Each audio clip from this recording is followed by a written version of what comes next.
বাংলাদেশের এক প্রত্যন্ত এলাকা, নাম তার সবুজডাঙ্গা গ্রাম। এই গ্রামে শহরের মতো উঁচু দালান নেই, কিন্তু আছে খোলা আকাশ, মাটির গন্ধ আর মানুষের আন্তরিকতা। এখানেই জন্ম হয়েছিল এক অদ্ভুত শিশুর। সবুজ গায়ের রং, অস্বাভাবিক বড় শরীর আর চোখে ছিল অদ্ভুত এক মায়া। গ্রামের মানুষ তার নাম রাখল হাল্ক। শৈশবের হাল্ক। হাল্ক ছোটবেলা থেকেই আলাদা ছিলে। অন্য বাচ্চারা যেখানে খেলাধুলা করত, সেখানে হাল্ক মায়ের সাথে সবজি কেটে দিত, বাবার সাথে ক্ষেতের কাজে সাহায্য করত। কেউ তাকে নিয়ে হাসাহাসি করলে সে রাগ করত না, শুধু বলত, আমি আলাদা, কিন্তু খারাপ না। তার বাবা ছিল একজন সাধারণ কৃষক। একদিন বাবার মৃত্যু হলে সংসারের সব দায়িত্ব আসে পড়ে হাল্কের কাঁধে।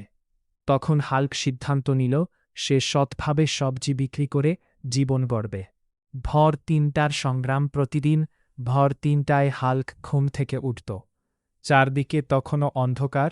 সে অজু করে ২ হাত তুলে বলত, হে আল্লাহ, আজ কাউকে ঠোকাতে যেন না হয়।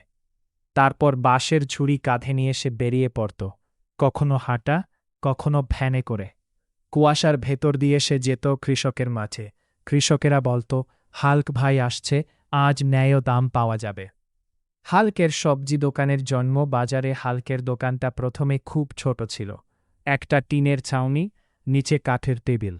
কিন্তু দোকানের সামনে লেখা ছিল বড় করে, হারাম নয়, হালাল রোজগার। হাল্ক কখনো দাম বাড়িয়ে বলত না।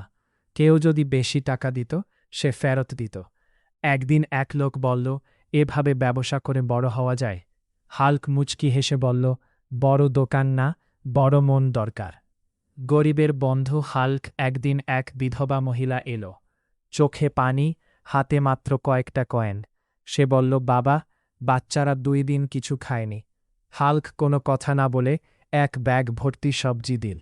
মহিলা কাঁদতে কাঁদতে বলল, আমি কিভাবে শোধ দে? হাল্ক বলল, আপনার দোয়া পেলেই শোধ হয়ে গেছে। এই ঘটনা ধীরে ধীরে পুরো বাজারে ছড়িয়ে পড়ল। শত্রুদের ষড়যন্ত্র। হাল্কের জনপ্রিয়তা দেখে কিছু অসৎ ব্যবসায়ী জ্বলে উঠল।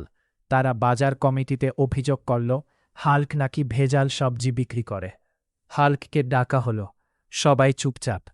হাল্ক শান্তভাবে বলল, আমার সবজি আজই তো না, চাইলে পরীক্ষা করুন। পরীক্ষায় প্রমাণ হল হাল্ক নির্দোষ। লজ্জায় মাথা নিচু হয়ে গেল অসৎ ব্যবসায়ীদের। ভয়ঙ্কর আগুনের রাত। এক গভীর রাতে বাজারে ভয়াবহ আগুন লাগে। আগুন ছড়িয়ে পড়েছিল দ্রুত। গ্যাস সিলিন্ডার বিস্ফোরণের আশঙ্কা। হাল্ক কোনো ভয় না পেয়ে আগুনের ভেতর ঢুকে পড়ে। বিশাল শক্তি দিয়ে একের পর এক সিলিন্ডার সরিয়ে নেয়। তার হাত পুড়ে যাচ্ছিল, কিন্তু সে থামেনি। শেষ পর্যন্ত আগুন নিয়ন্ত্রণে আসে। পুরো বাজার বেঁচে যায়।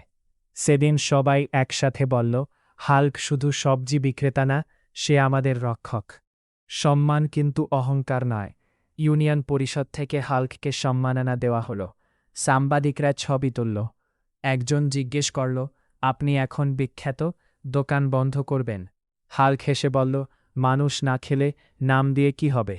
পরদিনও তাকে দেখা গেল আগের মতো সবজি সাজাতে।